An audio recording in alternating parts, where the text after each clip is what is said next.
बोल भारत माता की जय, भारत माता की जय। जैसे ही टीओडी या अग्निपथ योजना लागू हुई है, बहुत सारे बच्चे निराश हो गए, क्योंकि अग्निपथ लागू होने से पहले ही बहुत सारे घरों में आग लगा दी है। उसके पीछे जो रीजन है वो एयरफोर्स का रिजल्ट को रद्द करने की जो बात आई वो, उसके साथ ही आर्मी के पेपर के बारे में चर्चा तो नहीं हुई, लेकिन सभी को ऐसा लगने लग गया कि जब एयरफोर्स का रिजल्ट रद्द हो सकता है तो आर्मी का पेपर भी रद्द होगा।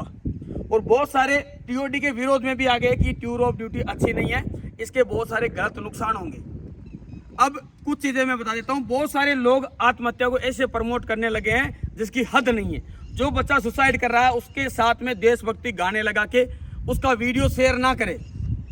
ये कोई बहादुरी का काम नहीं किया, ये कायरता है। ये आपके जीवन में अगर आपको एक फोर्स की जॉब नहीं मिली, आपको भारतीय सेना में जाने का मौका नहीं मिला, भले आपकी मेहनत कितनी भी हो, किसी भी कारण से बस वो रद्द हुई है, आप जीवन खत्म कर ले रहे हो, ये अपराध है आत्महत्या। इस प्रकार का कदम ना उठाए। और जितने भी वीडियो बना रहे हैं उन सभी से मेरी निवेदन है कि आत्महत्या जैसे कारण कोई भी बच्चा करता है तो उसको प्रमोट ना करे देशभक्ति गाने लगा लगा के, क्योंकि आत्महत्या करना देशभक्ति नहीं है, कतई नहीं है। हाँ, इसमें कोई संदेह नहीं है कि ये गलत हो रहा है। अगर आर्मी का पेपर रद्द किया जाता है या एयरपोर्ट का रिजल्ट रद्द किया जाता है, बिल्कुल गलत है, और आप अपने हक के लिए लड़ो भी, लेकिन लड़ना है, मरना नहीं है। आज आप अपने निजी स्वार्थ के लिए, छोटे से स्वार्थ के लिए लड़ रहे हो। एक तरफ आप बोलते हो कि हम देशभक्ति करने जा रहे हैं, तो ये कहीं देशभक्ति नहीं है। मैं आपको बता दूं, आत्महत्या दूरों दूर तक देशभक्ति नहीं है। इस प्रकार का काम नहीं करना है। टीओडी में आपको गलत लगता है या मान लो हर एक, बहुत सारे लोगों का ओपिनियन जा रहा है इसमें, इसके विरोध भी होंगे, क्या पता सरकार इसमें संशोधन भी कर दे, और वो हम करा भी सकते हैं अपने हक की लड़ाई लड़के, इसमें बदलाव हम भी करा सकते हैं।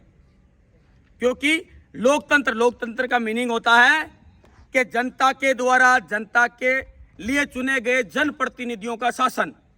तो जनता के द्वारा, लोकतंत्र में सबसे बड़ा जो पावर होता है वो होती है जनता, उसका वोटर, और वो हमारे पास में पावर है।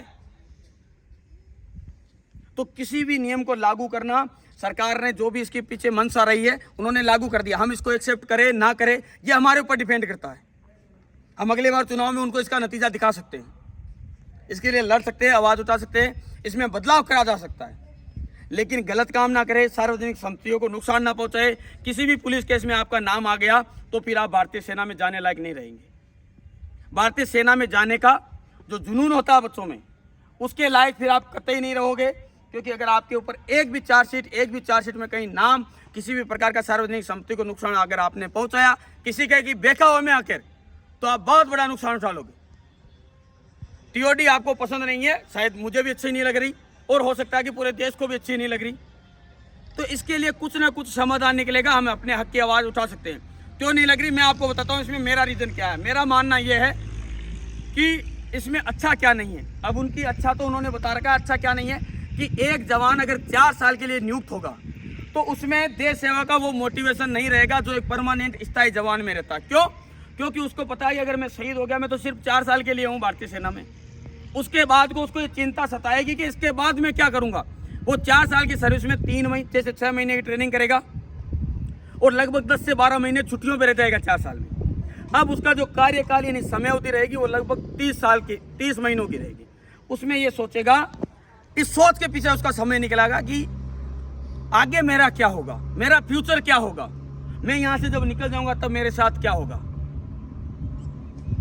और ये बहुत बड़ी दुख की बात है, क्योंकि उसका फ्यूचर सिक्योर नहीं। सर्विस आर्मी में भर्ती होने के बाद में भी उसको ये संतुष्टि नहीं मिलेगी कि हाँ मैं भारतीय सेना में भर्ती हो गया हूँ, और परमानेंटली उसको 4 साल तक इस चीज़ की समस्या या मन में एक टेंशन रहेगा, जिसके कारण मुझे नहीं लगता कि वो सर्वोपरि बलिदान दे सके और देश के लिए अच्छी देशभक्ति दिखा सके जो भारतीय सेना का हर जवान दिखाता है। क्योंकि उसको पता है कि वो भारतीय सेना का सदस्य है और वो सर्वोपरि है। लेकिन अगर वो इस चीज़ को इस प्रकार से देखता है तो मुझे नहीं लगता कि वो उतना बलिदान या उतना प्रभावी हो सकता है। ये भारतीय सेना के लिए भी कहीं ना कहीं एक सवालिया खड़ा करता है निशान की एक जवान जिसको ये पता है कि मुझे यहाँ पर 4 साल रहना है, वो इस रूप से देशभक्ति दिखाए जितना कि एक जवान जो कि उसमें स्थायी है।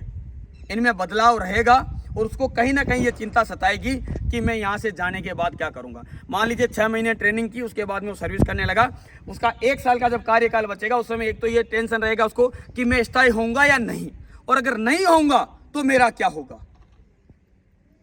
तो इसके बारे में उनको इनका फ्यूचर प्लान जरूर साथ में देना चाहिए कि अगर जो 75% बाहर आएंगे उनका क्या होगा, उनका आगे का जीवन कैसा होगा। ये नहीं कि वो सिर्फ एक होमगार्ड की या किसी बैंक या एटीएम के बाहर गार्ड बन के रह जाए। प्राइवेट लिमिटेड कंपनियों में आपने ये जरूर बोला कि उनमें उनकी प्रायोरिटी रहेगी, लेकिन वहाँ पर उनकी जो इज्जत है वो उस लेवल की नहीं रहेगी। उनका एक मासिक वेतन प्रभावित रूप से कि ये होना चाहिए कि इतना कम से कम भारतीय सेना में टूर ऑफ ड्यूटी करने के बाद में अगर वो कहीं पे भी सर्विस करता है तो इतना पेमेंट उसका होना ही चाहिए, ये निर्देशित होना चाहिए। और उनका आगे का रोजगार भी फिक्स होना चाहिए कि उनका आगे का रोजगार इस प्रकार रहेगा। ये बातें खुलकर सामने आनी चाहिए।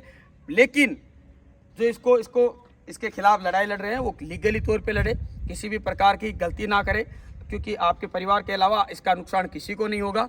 140 करोड़ की जनसंख्या है, आप उसमें कहीं पहचाने नहीं जाओगे। लेकिन आत्महत्या जैसा अपराध ना करें बच्चे, जिनके पेपर नहीं हुआ। आपका पेपर की हक की लड़ाई जरूर लड़ेंगे।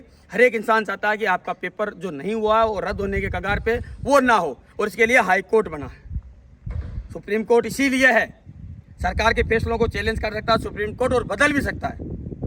इसीलिए न्यायालय सर्वोपरि होता है। तो हम उसकी शरण जरूर लेंगे और आपके साथ गलत नहीं होने देंगे। लेकिन आप ऐसा गलत कदम ना उठाए। और जितने भी ये वीडियो बनाने वाले हैं, चाहे यूट्यूब पे, इंस्टाग्राम पे, अगर कोई बच्चा आत्महत्या करता है तो उसका वीडियो शेयर ना करें, और कम से कम देशभक्ति गाने लगा के तो ना करें। कायरता का प्रतीक को कभी देशभक्त आप नहीं बोल सकते।